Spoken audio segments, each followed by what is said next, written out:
Врвот на власта и нејзините високи функционери имаат најголема одговорност за тоа што земјава се дави во корупција, а не обичните шалтерски работници, како што тврди премиерот Заев.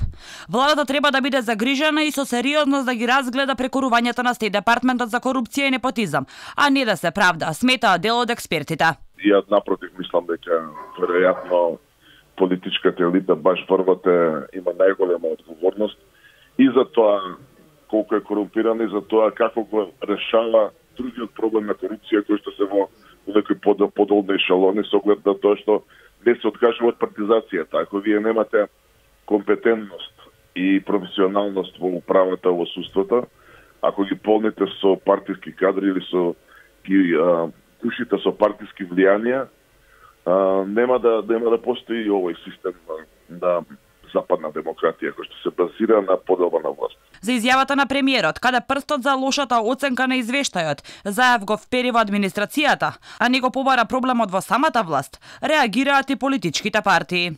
Дали Драги Рашковски, Катица Јанева се трете ешелон на власта, прашуваат од ВМРО ДПМН. Ваква недоветност и вакво лажење од страна на премиер до сега не е видено никаде. Замислете, Драги Рашковски, кој му беше генерален секретар на влада на Заев, обвинет за висока корупција и криминал, Заев да вели дека не е прв ешелон.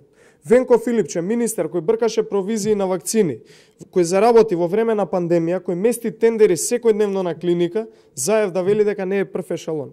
Криминалот во МВР, каде што директно е одговорен Оливер Спасовски, кој што дели лични карти, пасоши и се останато на криминалци и наркобосови, Зоран Заев да вели дека и овој човек не е прв ешелон.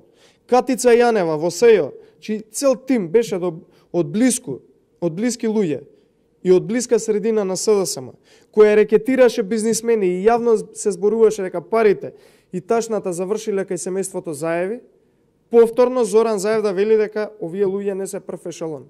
Не може за нивниот криминал да им се виновни шалтерски службеници кои само издаваат документи. Од партијата на села пак бараат Заев да ја повлече вчерашната изјава, каде вината ја префрела на административците и да им се извини.